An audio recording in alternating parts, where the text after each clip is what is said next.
Ассаламу алейкум достор. Кутман кеч барыңыздарга. Сиздер менен көрүшүп турганыма, сиздер менен амандашып турганыма бактылуумун. Анткени адамдын эң кымбат нерсеси алтынга алмашкыс, эң баалуу нерсеси эмне билесиздерби? Албетте бул убакыт.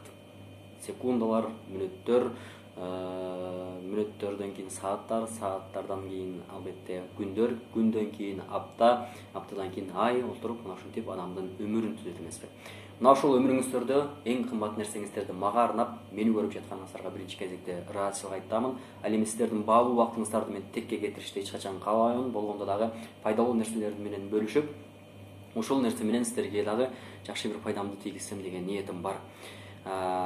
Демек, бүгүн сиздер менен дагы өзгөчө бир теманын үстүндө кеп козгогом келип атат. Буга чейинки алган билимимди, буга чейин окуган китептеримден алган түшүнүгүмдү, көргөн видеолорумдан, уккан аудиолорумдан алган сабагымды сиздерге дагы бергим келип атат, сиздер менен бөлүшкүм келип атат. Бүгүн адамдарга кантип биз таасир эте алабыз, адамдардын көңүлүнө кантип жол таба алабыз деген теманын үстүнө сөз кылабыз. Демек, бул суроону бүгүнкү азыркы берүүдөн сиз ала аласыз. Биринчи кезекте ушул мындай мисал менен баштагым келип атат. Мисал үчүн мен балык уулаганды каалап атам азыр. Балык уулаганды каалаймын. Ушундай сонун балык, чоң, эттүү, кылканы жок, жакшы балыкты уулаганды каалайм. Бул менин каалоом болуп атат. Эми мисал үчүн ал балыкты уулашым үчүн эми мен эмне кылышым керек? Мен мисал үчүн эмнени жакшы көрөм?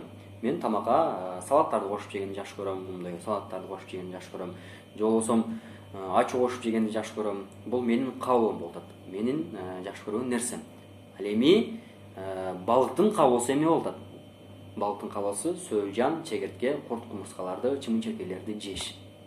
Эми мен балыкты кармашым үчүн мен өзүмдүн каалоомду орундатыш үчүн эмне кылышым керек экен? Алгач балыктын каалоосун орундатып, анан өзүмдүн каалоомо жетишим керек экен. Көрдүңүздөрбү, бул жерде биринчи эреже келип чыгып атат. Эгерде сен адамдарга таасир этүүнү кааласаң, биринчи кезекте алардын каалоосун орундат. Ар бир адам сиз менен кез келген, ар бир инсан, сиз менен маектешип жаткан ар бир инсан сизден өзүн жогору сезүүнү каалайт. Жана бул жогорулукту, ушул бийиктикти сиз дагы сезишиңизди каалайт. Жана ар бир сүйлөшүп жаткан адам сизден мындай үйдө болуп, сизден бийик турушуну, кесиби менен мактанышыны, жүргөн туруму менен, жашап жаткан жашоосу менен мактанышыны, бул нерсени сиздин сезишиңизди каалайт. Демек, бул эрежени сиз эске алыңыз. Биринчи кезекте анын каалоосун туюңуз. Ал эмнени каалап жатат? Балким жумушу менен сыймыктангысы келет, алган машинасы менен, жашап жаткан үйү менен, алган жары менен, балдарын окутканы менен, же баласы кандайдыр бир ийгиликке жеткени менен сыймыктангысы келет. Жана бул нерсе менен сизден бийик туруп, бул нерсени сиз дагы суктанып, ушундай кылсаң болот экен дегиси келип атат. Ал адамга сиз эми канткенде таасир эте аласыз, канткенде анын көңүлүнө жол таба аласыз. Биринчи кезекте аны кунт коюп угуңуз. Эмне жөнүндө айтып атат? Жакшылап кунт коюп угуңуз. Эгерде анын баласы жөнүндө айтылып жаткан тарыхы, же болбосо баласынын ийгиликке жеткени, бир спорттон мыкты көрсөткүч көрсөтүп, медаль тагынганы, биринчиликти, экинчиликти, үчүнчүлүктү алганы жөнүндө мактанып жаткан болсо, же болбосо өзүнүн кесиби боюнча ал банкир болгон болсо, банк кызматында иштеп мыкты ийгиликтерди жеткендиги жөнүндө айтып жаткан болсо, ал нерсени, ал инсанды сиз кунт коюп угуңуз. Акыр аягына чейин жакшылап угуңуз. Болушунча дидиңизди коюп, тыңшаган аракет кылыңыз. Анан акырында сиз ал инсандын жүрөгүнө кире баштаңыз. Банкта канча жылдан бери иштей баштадың? Мен 10 жылдан бери иштейм. Жакшы. Банкта кандай жаңылыктар болуп атат? Эмне иштерди аракет кылып атасыңар? Сен банкта иштесең жакшы экен, анда акчаны кантип туура пайдалансак болот? Сен билсең керек бул нерсени. Жакшы. Банкта кандай ийгиликтерди жараттың? Жакшы, азаматсың, баракелде. Ал ийгиликтерин айтып берет. Мен 2016-жылы мындай кылдым, 2017-жылы мындай кылдым деп баштаганда эмне болуп атат? Ал канчалык өзүн айтканда, өзүнүн тарыхын айтып жатканда, өзүнүн жан дүйнөсүн сизге ачып атат. Ал дагы сизге ушунчалык жакындап атат. Адам качан гана өзү жөнүндө айта баштаганда, ал сизге ушунчалык жакындайт. Сиз демек, экинчи маселе, экинчи эреже бул адамдын өзү жөнүндө айтып берүүсүнө убакыт бериңиз. ошондо гана сиз ал адамга таасир эте аласыз. Ар бир адам баласы каалайт, мисалы үчүн мен деле каалайм, мени баардык инсан угушун.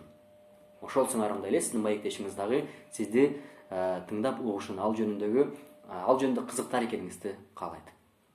Эми өзүңүздүн каалооңузга келиңиз. Ал инсанды угуп бүттүңүз, бак кызматында иштейт экенсиң. Менин ишим сага ушул банк тараптан болуп атат. Бир канча суроолорум бар деп өзүңүздүн сурооңузду бере баштаңыз. Анан ал суроого жооп бергенде, ал андан дагы өзүн бийик сезип, андан дагы ачыла баштайт, эркин сезе баштайт. Эркин сезгенде сиз анын максатыңызды алыңыз дагы ошол ойлоп жаткан эмне берейин деп атасыз ал инсанга. Ошол нерсеңизди топтоп туруп, ал ачылганда ошондо бериңиз. Мына ошондо гана биз ал инсанга, ал адамга таасир эте алабыз. Анан бул жерде дагы көңүл деген нерсе бар. Көңүл эмнеден калат, же болбосо эмнеден байып кетет. Көңүл албетте бул сөздөн. Жагымдуу сөз. Болгону жагымдуу сөз. Ушул жагымдуу сөздү биз бири-бирибизден аяйт экенбиз. Жылуу сүйлөсөң, жылан ийинен чыгат деген сөз бекеринен келип чыкпаптыр. Ошол нерсени мен дагы эми аңдап туюп атамын, эми акыр аягына жетип атам, түшүнүп атам дегендей. Мисалы үчүн, бул нерсени мен практика жүзүндө деле кылып көрдүм. Столовойго же бир ашканага, ресторанга кирип тамактанып жатканда, сиз официантка эмне дедиңиз? Менюда сонун тамактар бар, алар ичинен сизге жакканы куурулган картошка болду. Мага куурулган картошка жагат.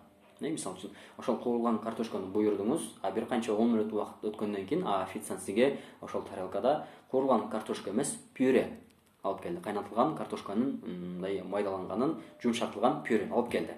Эми сиз карайсыз, сиз эмне кылдыңыз? Сиз куурулган картошка буйрудуңуз, бирок алыңызда пюре турат.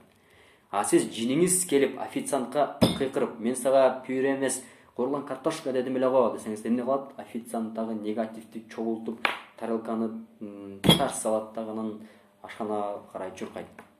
Ашканага барып, ашпозчуга эмне дейт? Эмне мына тамакты дейт дагы, ага кыйкыра баштайт. Анан ашпозчу жини келип сизге балким арасында бир канча соустарды, татымалдарды кошпой куурулган картошканы берет. Анан официант сизге атайын жини келип, балким 10 мүнөт эмес, 15-20 мүнөттө алып келиш деле мүмкүн. Эгер сиз бул нерсени башка жол менен бара турган болсоңуз, мисалы үчүн, урматтуу карындашым, урматтуу официант, кечиресиң, азыр мен сени түшүккө салышым мүмкүн.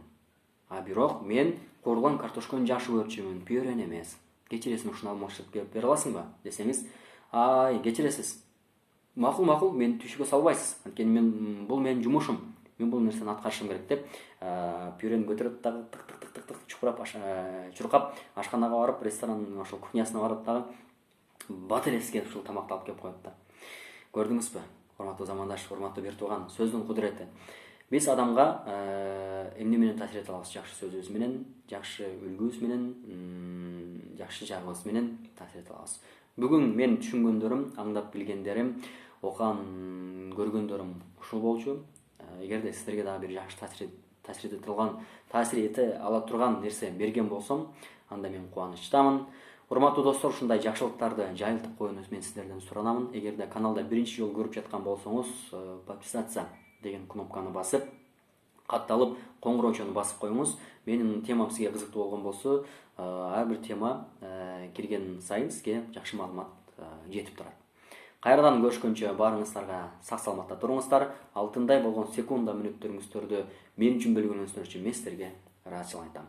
Көрүшкөнчө, ийгилик сиздер менен болсун.